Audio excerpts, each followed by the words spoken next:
Hello everyone, मैं सचिन विश्वकर्मा। आज के इस वीडियो में मैं आपके लिए agriculture marketing trade and prices के वीडियो का पार्ट 1 लाया हूं।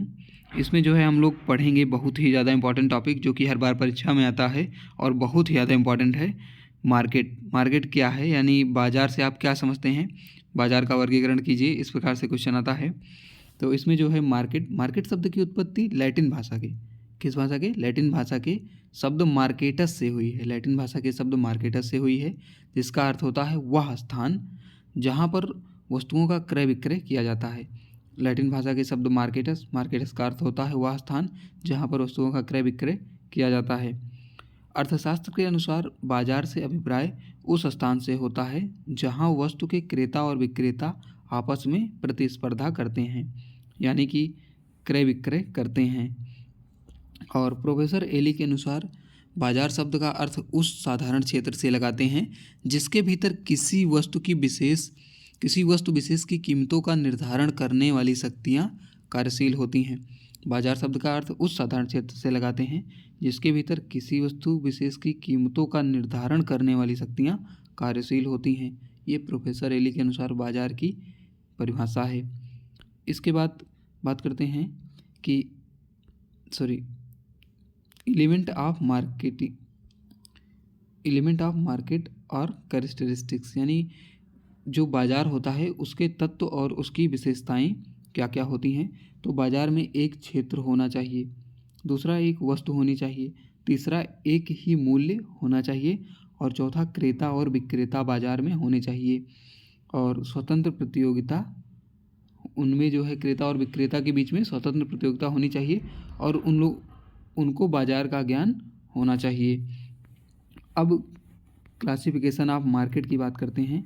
तो मार्केट का जो वर्गीकरण है वो आप लोग देखिए, यहाँ पर मार्केट का वर्गीकरण कई प्रकार से किया गया है। पहला है अकॉर्डिंग टू एरिया के हिसाब से जो है लोकल मार्केट, स्थानीय बाज़ार, रीजनल मार्केट, क्षेत्रीय बाज़ार, और नेशनल मार्केट, राष्ट्रीय बाज़ार, और इंटरनेशनल मार्केट, अंतर्राष्ट्रीय बाज़ार में वर्गीकरण किया गया है। इसके बाद है अकॉर्डिंग टू टाइम में वेरी शॉर्ट टर्म, यानी बहुत ज़्यादा अति लघुकाल के लिए बाज़ार, और शॉर्ट टर्म यानी लघुकाल के लिए, और लॉन्ग टर्म दीर्घकाल के लिए, और वेरी लॉन्ग टर्म यानी बहुत ही ज़्यादा दीर्घकाल के लिए। और इसके बाद है अकॉर्डिंग टू वर्क, कार्य के आधार पर। तो इसमें जो है स्पेशल मार्केट और जनरल मार्केट और ग्रेडिंग मार्केट और सैंपल मार्केट। स्पेशल मीन्स विशेष और जनरल मीन्स सामान्य, ग्रेडिंग मीन्स ग्रेड, और सैंपल मीन्स क्या, सैंपल मीन्स होता है नमूना बाजार, सैंपल मीन्स नमूना। और इसके बाद है अकॉर्डिंग टू लोकेशन के आधार पर बाजार को बांटा गया है प्राइमरी मार्केट, प्राथमिक, सेकेंडरी द्वितीयक मार्केट और टर्मिनल मार्केट के रूप में बांटा गया है। इसके बाद है according to volume of business, यानी जो व्यापार की मात्रा के हिसाब से। तो रिटेल और होल मीन्स होता है थोक, और रिटेल मीन्स होता है फुटकर। तो थोक बाज़ार और फुटकर बाज़ार। उसके बाद है अकॉर्डिंग टू ऑर्गेनाइजेशन यानी संस्था के आधार पर अनऑर्गेनाइज्ड और ऑर्गेनाइज्ड। इसके बाद है nature of commodity, according to nature of commodity यानी वस्तु की प्रकृति के आधार पर।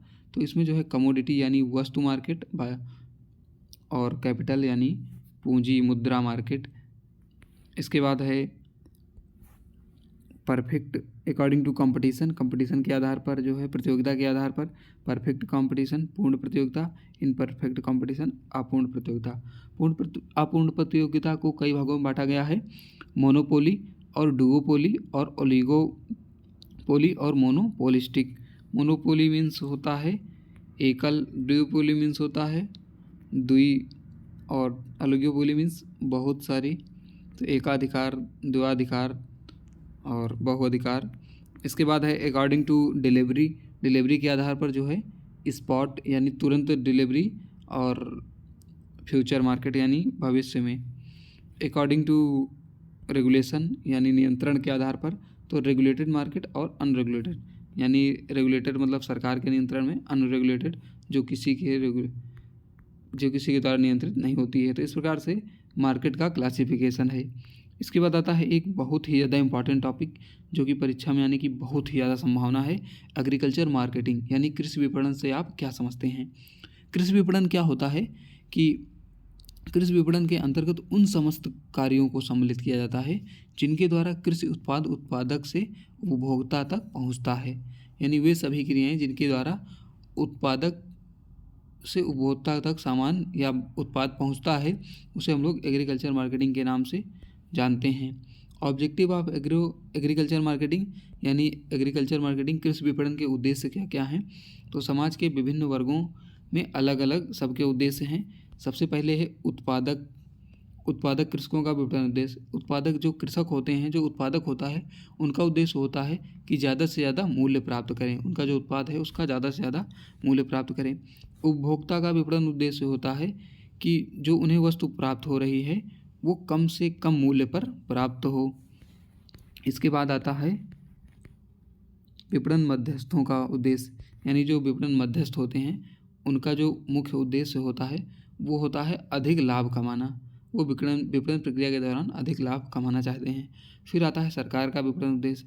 सरकार का विपणन उद्देश्य क्या होता है कि उत्पादक कृषकों को उनके उत्पाद की उचित एवं लाभप्रद कीमत उपलब्ध कराना तथा उपभोक्ताओं को उचित कीमत पर वस्तुओं की आवश्यक मात्रा उपलब्ध कराना तथा मध्यस्थ एवं को उनकी सेवा की उचित कीमत दिलाना, यानी सरकार का उद्देश्य होता है वो तीनों का उद्देश्य मिलाकर होता है।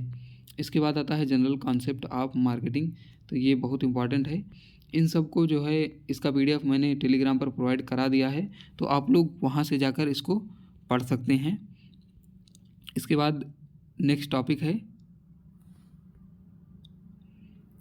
सप्लाई, यानी इसको हम लोग नेक्स्ट वीडियो में चर्चा करेंगे।